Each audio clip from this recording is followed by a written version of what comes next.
प्रस्तुत है कार्यक्रम नाट्य तरंग। नाट्य तरंग में आइए आज सुनते हैं नाटक अग्निचक्र का दूसरा और अंतिम भाग।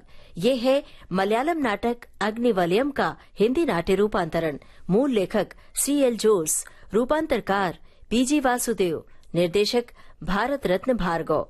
तो चलिए सुनते हैं नाटक अग्निचक्र का दूसरा भाग। क्यों डेजी, इस तरह उदास क्यों रहती हो? नहीं तो मैं कुछ सोच रही थी। देखो डेजी, बहुत सोच विचार के बाद ही मैं इस त्याग के लिए तैयार हुआ था। अब भी अगर तुम इस तरह उदास बनी रही तो मुझे लगेगा कि तुम्हें सुखी बनाने की मेरी कोशिश असफल रही है और इससे मुझे बहुत निराशा होगी। मुझे लगता है ये गिटार तुम्हें बड़ी वेदना पहुंचा रहा है। बल्कि ये तो मुझे बहुत सांत्वना देता है। डेजी, बीती हुई बातों को भुला देना चाहिए। नए जीवन को सानंद स्वीकार करने पर ही जीवन का अर्थ मिलेगा। लो, इधर देखो, देखो ना। हाँ, मेरी बातें समझ में आ रही हैं? ओ डेजी, तुम्हारा मुस्कुराता हुआ चेहरा कितना सुंदर लगता है। अरे हाँ, मैं सोचता हूं 2 हफ्ते की छुट्टी ले लूं। हम दोनों के लिए चेंज थोड़ा जरूरी है। हम लोग कुछ दिन ऊटी में आराम करेंगे, क्या कहती हो? ऑपरेशन से पहले बेनी ने भी ऊटी जाने का प्रोग्राम बनाया। Oh no no no no, तब ऊटी नहीं जाएंगे। वहां पहुंचकर तुम्हें तरह तरह की दुखद यादें तंग करेगी। Let's go somewhere else. हाँ, मैसूर या बेंगलोर का प्रोग्राम बना तो कैसा रहेगा? मेरा मन कहीं नहीं लगता। आप कोई प्रोग्राम नहीं बनाए। और डेजी, यही तो मौका है जब हम कुछ घूम फिर सकते हैं। अब बाद में जब बाल बच्चे हो जाएंगे तो गृहस्थी से निकलना मुश्किल हो जाएगा। और एक बात कहूं, अगले साल तो हमारे एक बच्चा भी होना चाहिए। प्यारा प्यारा दुल्हारा सा नन्ना मुन्ना। हाँ, प्यारा प्यारा सा दुल्हारा सा नन्ना मुन्ना।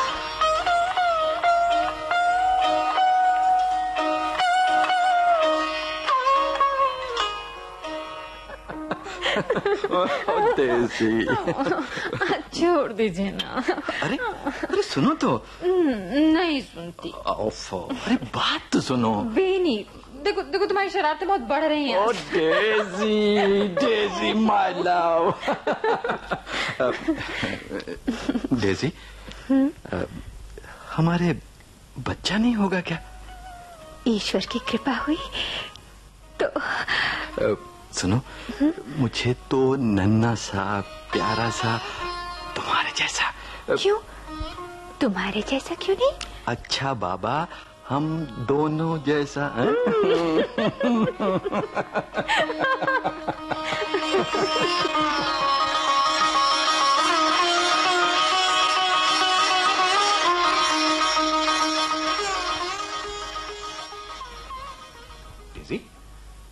तुम इस तरह खामोश और परेशान से क्यों? नहीं, कुछ नहीं।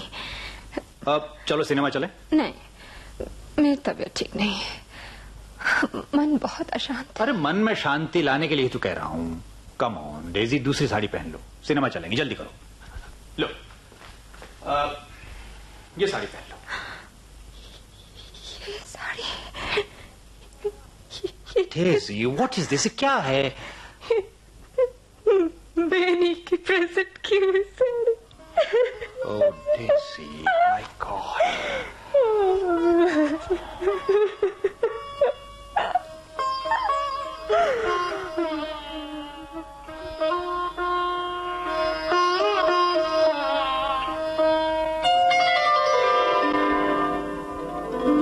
उस दिन मैं सिनेमा गई।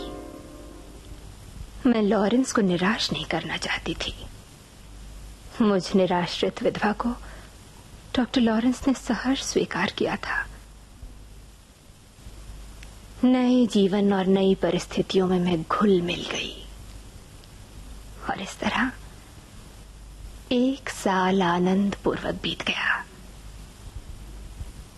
मैंने एक बच्चे को जन्म दिया, लेकिन शिशु जन्म के बाद परिवार की शांति में विघ्न पड़ गया।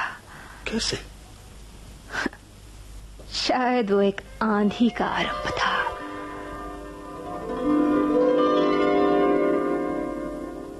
सुनिए, बच्चे की बीमारी कम नहीं हो रही है। कौन कहता है? मुझे ऐसा लगता है। मुझे तो ऐसा नहीं लगता। लेकिन वो उसी तरह निढाल पड़ा तो पड़ा रहे, इसमें चिंता की कोई बात नहीं है। इस तरह पड़े रहने से क्या बीमारी कम होगी? भाई उसे दवा दी जा रही है। लेकिन इस दवा से तो कोई आराम नहीं है। इसका फैसला करने वाली तुम कौन होती हो? मैं डॉक्टर हूँ, मैं जानता हूँ मेरी दवा कितनी इफेक्टिव है। आपकी तेजी आपकी बातों में दिखती है, दवा में नहीं। डेज़ी! जोर से मत बोलिए। 2 दिन से वो दवा दी जा रही है, लेकिन अभी तक बेबी को जरा सा भी आराम नहीं आया। तो क्या करूँ मैं? आराम इंजेक्ट किया जाए? क्यों इस तरह गर्म हो रहे हो? बच्चे को एक बार एग्जामिन तो कर लो। तुम एग्जामिन कर लो खुद, इत्मीनान हो जाएगा तुम्हें। ये लो स्टेथोस्कोप। अगर इच्छा नहीं है तो सिर्फ मना कर देना काफी है। इच्छा नहीं है एग्जामिन करने की या बच्चे की? कुछ भी मतलब निकाल लो। अपने अबोध बच्चे से इतना निष्ठुर व्यवहार? अपने बच्चे से माय फुट। तुम्हारे बच्चे से कहो तो ज्यादा ठीक रहेगा। क्या कहा? मेरा बच्चा तुम्हारा बच्चा नहीं है? दूसरों की नजरों में है, कानून के अनुसार भी है, लेकिन आत्मीयता की दृष्टि से नहीं है। मैं इतने कुरूप बच्चे का पिता होने का भार नहीं ढो सकता। दुनिया को एक सुंदर सा बच्चा दिखाना होगा। इस कंडीशन पर मैं मां नहीं बनी हूँ।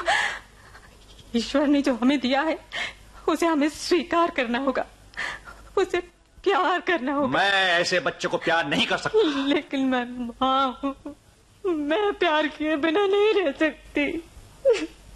जब छोड़ो, डॉक्टर रामदास आ रहे हैं, उनके सामने झगड़ा बंद करो। उन्हें कम से कम ऐसा लगना चाहिए जैसे हम बड़े प्रेम से रहते हैं। Hello doctor. आइए आइए डॉक्टर रामदास। भाई वाह वाह वाह, क्या रेडीमेड हंसी के साथ खड़े हैं आप। रेडीमेड हंसी? अरे भाई हमने तो आपको गेट पे देख लिया था। क्यों जी? जी हाँ। भाई बहुत दिनों से इधर आने की सोच रहा था मैं।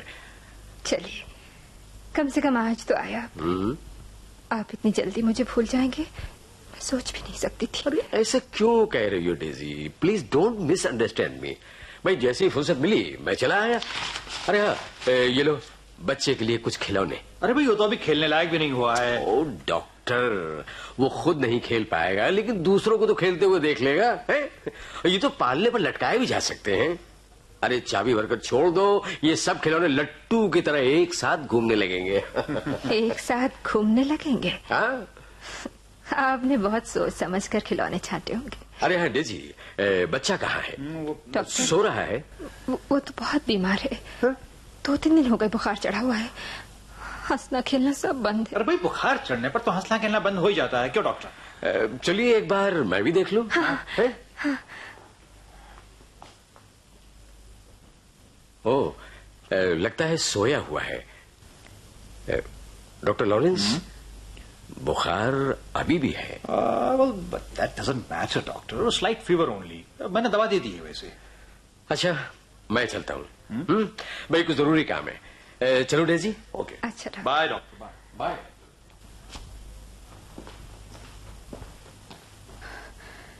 ये अभिनय और कितने दिन चलेगा? जब तक जरूरी होगा। मुझसे अब और नहीं सहा जाता। कई दिनों से आप इस तरह का अभिनय करते आ रहे हैं, आखिर ये नाटक क्यों? अपने लिए। लेकिन अब मेरी बर्दाश्त से बाहर है। ये होगा, ये मेरी इच्छा है और आज्ञा भी। मेरी इच्छा को धूल में मिलाने वाले आप मुझे आज्ञा दे रहे हैं? तुम्हारी कौन सी इच्छा मैंने पूरी नहीं की डेजी? आपसे कहा था जरा बच्चे की जांच कर लो। जांच करके अब कोई खास नतीजा नहीं निकलेगा। ये क्यों नहीं कहते कि आप जांच करना ही नहीं चाहते? कैसी विडंबना है ये। अपने बच्चे को कुरूप देखकर एक डॉक्टर पिता उससे दूर खड़ा रहना चाहता है। डेजी, तुम मेरी निराशा नहीं समझ सकते। डॉक्टर रामदास अभी आए थे, उन्होंने भी बच्चे को देखा था, लेकिन उन्होंने उसकी कुरूपता के बारे में एक शब्द भी नहीं कहा। हमारे सामने कुछ नहीं कहा, यही ना? समझदार आदमी है वो। लेकिन क्या ये बच्चे के सुंदर होने का सर्टिफिकेट है? बंद भी करो ये सब। बाहरी चमक को सौंदर्य समझने वाले आप। तुम शायद कुरूपता में सौंदर्य देख सकती हो डेजी। बेनी में भी तो तुमने सौंदर्य देखा था। बेनी को यहाँ क्यों घसीट लाया? मैं घसीट लाया? ये कहो बेनी को तुमने हर जगह बसा रखा है। अपने मन में, विचारों में, इस कमरे में, इस घर के कोने कोने में बेनी बसा हुआ है। और शादी के बाद भी तुमने बेनी की कब्र पर जाने की इच्छा की थी। क्या मैंने कोई गलत बात की थी? इसमें बिगड़ने की क्या बात है? तुम्हारा निकट का संबंध किससे ज्यादा है, मरे हुए बेनी के साथ या जीवित डॉक्टर लॉरेंस के साथ? क्या सवाल कर रहे हो तुम? अपने मन में कौन बसा रखा है, मैं या बेनी? तुम्हें क्या हो गया है? तुम मुझसे ज्यादा बेनी की फोटो से प्यार करती हो, तुम इसकी पूजा करती हो, लेकिन अब ये सब नहीं होगा। ये फोटो अब यहां नहीं रहेगी।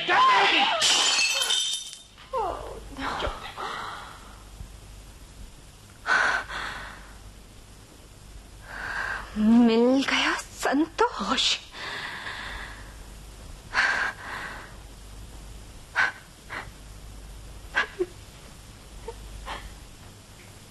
बेनी, मुझे क्षमा करना बेनी। मुझे दूसरी शादी नहीं करनी चाहिए थी। मुझे जीने के लिए तुम्हारी मधुर यादें काफी थी बेनी।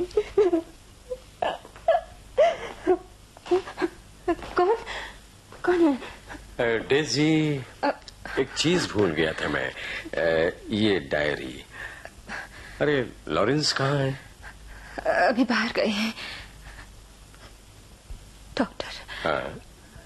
डॉक्टर, आपको मेरी एक शंका दूर करनी है। कैसी शंका? मेरा बच्चा कुरूप क्यों है?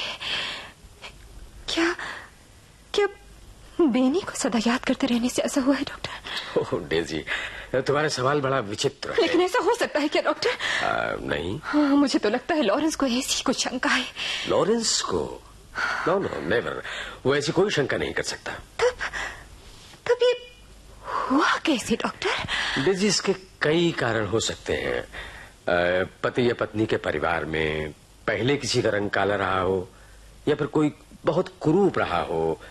तभी ये संभव हो सकता है कि उसकी संतान में या संतानों की संतान में इस तरह की एबनॉर्मेलिटी आ जाए। आप ये बात लॉरेंस को समझा सकेंगे डॉक्टर? लेकिन तुम्हारी आवाज क्यों कांप रही है? ये तुम्हारा चेहरा ऐसा क्यों हो रहा है डेजी? क्या हुआ? बोलो डेजी, बोलो, क्या हुआ? इस बच्चे के जन्म के बाद से ही लॉरेंस मुझसे और इस बच्चे से नफरत करने लगे। क्या? हाँ डॉक्टर, आजकल मैं एक अग्नि चक्र में से निकल रही हूँ। वो है डॉक्टर। ओह डेजी, तुम्हारा सवाल बड़ा विचित्र है। लेकिन ऐसा हो सकता है क्या डॉक्टर? नहीं। हाँ, मुझे तो लगता है लॉरेंस को ऐसी कुछ शंका है। लॉरेंस को? नो नेवर, वो ऐसी कोई शंका नहीं कर सकता। तब ये हुआ कैसे डॉक्टर? डेजी, इसके कई कारण हो सकते हैं। पति या पत्नी के परिवार में पहले किसी का रंग काला रहा हो, या फिर कोई बहुत कुरूप रहा हो। तभी ये संभव हो सकता है कि उसकी संतान में या संतानों की संतान में इस तरह की एबनॉर्मेलिटी आ जाए। आप ये बात लॉरेंस को समझा सकेंगे डॉक्टर? लेकिन तुम्हारी आवाज क्यों कांप रही है? ये तुम्हारा चेहरा ऐसा क्यों हो रहा है डेजी? क्या हुआ?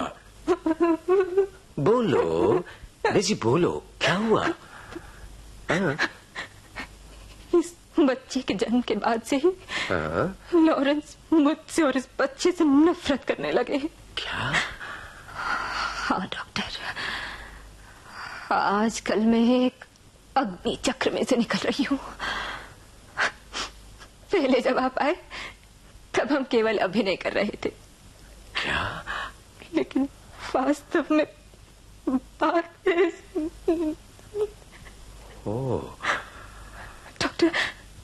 डॉक्टर, आप मुझ पर एक कृपा कीजिए। बोलो। प्लीज डॉक्टर, मेरे बच्चे को एग्जामिन कर लीजिए। मैं? डॉक्टर, मेरे लिए, मेरे बच्चे के लिए डॉक्टर, उसकी हालत ठीक नहीं है। प्लीज डॉक्टर, उसे देख लीजिए डॉक्टर। नहीं डेजी, नहीं, ये ठीक नहीं है। बच्चा डॉक्टर लॉरेंस के ट्रीटमेंट में है। मैं ऐसा करना ठीक नहीं समझता। I am sorry. Please doctor, please मेरे बच्चे को बचाइए डॉक्टर। देखिए, ये खिलौने आप इस बच्चे के लिए लाए हैं ना, उस बचा लीजिए डॉक्टर, प्लीज। नहीं डेजी, नहीं डेजी, ये ठीक नहीं है। Please doctor. अच्छा चलो, मैं बच्चे को देख लेता हूँ। डॉक्टर रामदास बच्चे को एग्जामिन कर ही रहे थे कि बीच में लॉरेंस लौट आए। उन्हें देखते ही वो आग बबूला हो गए। उन्होंने डॉक्टर रामदास का लिखा हुआ प्रिस्क्रिप्शन फाड़ डाला और रामदास को बड़ी निर्दयता पूर्वक घर से बाहर निकाल दिया। और तब मैं अपनी वेदना नहीं छिपा सकी। नतीजा ये हुआ, लॉरेंस ने कस के एक तमाचा मेरे गाल पर जड़ दिया। और कुछ बाद मेरा कुरूप बच्चा दुनिया से चल बसा। मेरे दुख की कोई सीमा न रही। बच्चे के खाली पालने को देखकर मैं रो उठती। एक दिन मैंने बेनी के गिटार को बच्चा मानकर पालने पर रख दिया और लोरी गाने लगी। तभी लॉरेंस आ धमकी और गिटार को निर्दयता से जमीन पर पटक कर तोड़ डाला। बोले, ये बेनी का प्रेत है। बेनी का प्रेत? हाँ। मैं चीख उठी। थोड़ी देर बाद जब मैंने घर से बाहर निकल जाना चाहा तो देखा सामने से डॉक्टर रामदास आ रहे हैं। मैं खामोश एक तरफ खड़ी हो गई।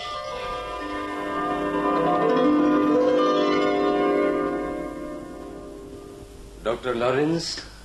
ओह, डॉक्टर रामदास। उस दिन तुमने मुझे जिस तरह दुत्कार कर निकाल दिया था, उसके बाद मेरा यहां आना अशिष्टता ही समझी जाएगी। बैठ जाइए। लॉरेंस, आप जैसा चाहते थे बच्चा चल बसाना जी, शायद ये सोचकर कि मेरा ट्रीटमेंट कहीं बच्चे को बचा न ले, आपने मेरा प्रिस्क्रिप्शन फाड़ दिया था। नहीं तो, लेकिन बिना बताए मेरी गैरहाजिरी में आप दोनों को इस खेल ने, उस अभिनय ने मुझे बहुत उत्तेजित कर दिया था। और मैं आपको अरे, जिसने अभिनय ही अपना स्वभाव बना लिया है, अगर ऐसा लगा तो इसमें आश्चर्य की बात नहीं। समझा नहीं। कोई कुछ समझ न सके, इसी में तो आपकी जीत है। बिना किसी स्टेज फाइट के तुमने जीवन मंच पर कितना बढ़िया अभिनय किया Lawrence. What do you mean, doctor Ramdas, आप क्या कह रहे हैं? बेनी को आपने ही तो मारा था ना। डॉक्टर, कांपो नहीं। मेरे सच बोलने पर चौंक क्यों पड़े तुम? नहीं, पता नहीं, आप कैसी बहकी बातें कर रहे हैं? डॉक्टर लॉरेंस, काश इस समय तुम अपना चेहरा देख सकते। फैक्ट्स कलेक्ट करने के बाद ही मैं ये बात अधिकार पूर्वक कह रहा हूं। रोंगटे खड़े कर देने वाली इस रहस्य की सूचना मुझे तुम्हारे असिस्टेंट डॉक्टर आशीष ने दी। Stop this nonsense, I say doctor. No, it is not nonsense but a truth, a burning truth. Doctor Ramdas, आधार रहित आरोपों से लोगों को बदनाम मत कीजिए। क्या आप ये कहना चाहते हैं कि मैंने उसे जहर देकर मार डाला? नहीं, तुम इतने बेवकूफ नहीं कि जहर देकर मार डालो। ऐसे ऑपरेशन के बाद तुमने रोगी को वो इंजेक्शन दिया जो उसे कभी नहीं देना चाहिए था। क्यों? ये सच है ना? 2 घंटे के बाद ही पेशेंट की हालत बिगड़ने लगी। ड्यूटी नर्स दौड़कर बुलाने के लिए गई, लेकिन उस वक्त तक आप बाहर जा चुके थे। ये सब आपने जानबूझकर ही किया। डॉक्टर आशीष दौड़े आए, लेकिन उस वक्त तक बेनी मर चुका था। Doctor, that was mere death. एक बिल्कुल नेचुरल डेथ थी। No, it was not a mere death, it was a clear murder. No doctor, तुमने एक हत्या की है डॉक्टर लॉरेंस, तुमने एक हत्या की है। और सारी जानकारी हासिल करने के बाद ही मैं ये बात कह रहा हूं। डेजी के सौंदर्य पर मोहित होकर तुमने बेनी की हत्या की। नो। क्यों डॉक्टर? सच है ना? सच है ना? तुमने सबसे यही कहा कि अपने घनिष्ठ मित्र के स्नेह से उऋण होने के लिए तुमने उसकी विधवा से विवाह कर लिया। क्यों? बोलो। अरे, तुम पसीने में डूब क्यों गए और इतना हाँफ क्यों रहे हो? क्यों डॉक्टर लॉरेंस? ये सब अक्षर अक्षर सच है ना? डॉक्टर लॉरेंस, मैं कहता हूं साफ साफ कह दो, ये सच है ना? ये सच है ना? सच है डॉक्टर, लेकिन मुझसे गलती हो गई डॉक्टर, गलती हो गई। बेचारा बेनी, मैं ये बातें करने इसलिए ऐसे वक्त पर आया हूं जब तुम्हारी पत्नी घर पर नहीं है। खैर, डॉक्टर लॉरेंस, जो कुछ हो गया सो हो गया। भविष्य में एक अच्छे पति होकर शराफत के साथ जीवन बिताओ, समझे? इस सेंसिटिव लड़की को और ज्यादा तकलीफ मत पहुंचाओ। डॉक्टर, मुझसे गलती हो गई डॉक्टर, लेकिन प्लीज डॉक्टर, प्लीज ये सब बातें आप किसी और से न कहिएगा। नहीं कहूंगा। Thank you. नहीं कहूंगा। Thank you doctor. क्योंकि न कहने में ही तुम्हारा भला है। अच्छा डॉक्टर लॉरेंस, मैं अब चलता हूं।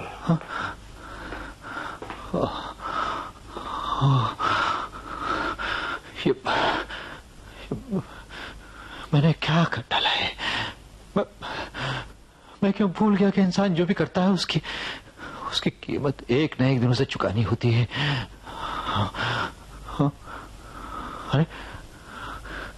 अरे डेजी, अरे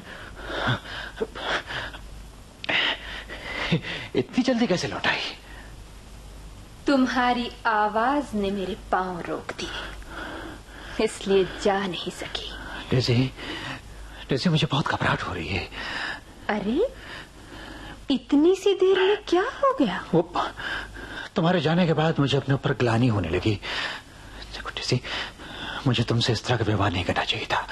प्लीज प्लीज मुझे माफ कर दो डेजी।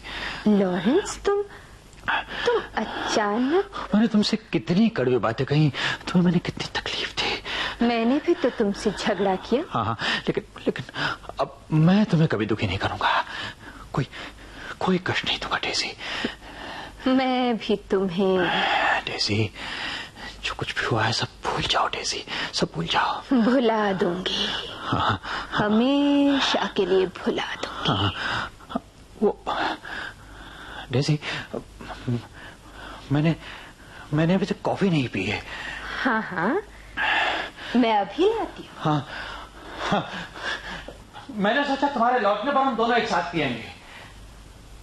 डेजी, वो जो बेनी का फोटो है ना, हाँ, उसको फ्रेम करवा के हम यहाँ रखेंगे। मुझे बहुत दुख है कि मैंने उसका गिटार तोड़ दिया। मैं एक नया गिटार ले आऊंगा डेजी। हाँ, उस गिटार को हम बहुत जतन से रखेंगे।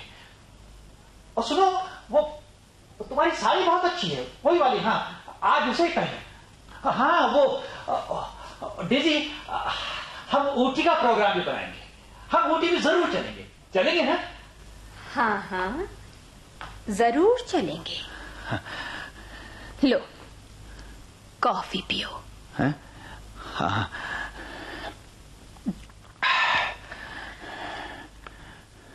डॉक्टर साहब। डेजी, तुमने मेरे प्राण प्रिय बेनी को मार डाला ना? ये क्या कर रही हो तुम डेजी? मेरे रूप और सौंदर्य ने तुम्हें ये घृणित काम करने की प्रेरणा दी थी ना? नहीं, डेजी, तुमने अपने सहपाठी और अपने पर की जान ली। नहीं, डेजी सुनो तो। सुनो डॉक्टर, ये घृणित सत्य जान लेने के बाद अब हम साथ नहीं रह सकेंगे। नहीं, डेजी, सच नहीं है। मैं कहता हूँ डेजी। झूठ बोलने से कोई फायदा नहीं। डॉक्टर रामदास का एक एक शब्द मैंने सुन लिया है। Oh my God. मैं जा रही थी, लेकिन डॉक्टर रामदास को इधर आते देख एक कोने में खड़ी हो गई थी। खैर, मेरे लिए अब सब कुछ खत्म हो गया है। मैं आपसे विदा ले रही हूँ।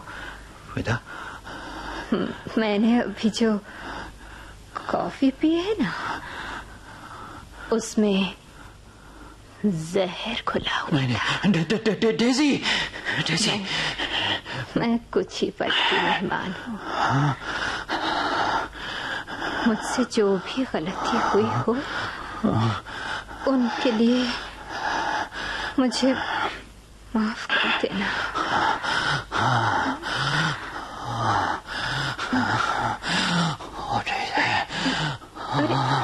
अरे ये आपको क्या हो रहा है? ये आप इस तरह क्यों कर रहे हैं? डेजी, ये मेरी नसें टूट रही हैं डेजी। डेजी, तुमने मुझसे प्रतिशोध लिया है डेजी। नहीं लॉरेंस, नहीं लॉरेंस, विश्वास करो, मैंने प्रतिशोध नहीं लिया है। ये क्या हुआ? ये कॉफी के प्याले तो नहीं बदल दिए? नो, ये क्या हो गया? ये काली कॉफी तो मेरी थी, तुमने वो कप कैसे ले लिया? Lawrence, Lawrence, Lawrence, Lawrence, Lawrence, ये कैसे हो गया? ठहरो,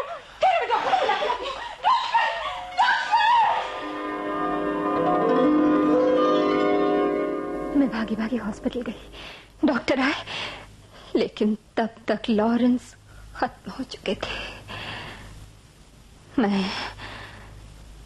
मैं मूर्ति बनी खड़ी रही। मेरी समझ में नहीं आ रहा था कि ये गलती कैसे हो गई। मैंने तो दोनों प्याले अलग अलग और दूर रखे थे। फिर पुलिस, अदालत, मुकदमा, हत्या का आरोप, सजा और जेल की एक कोठरी।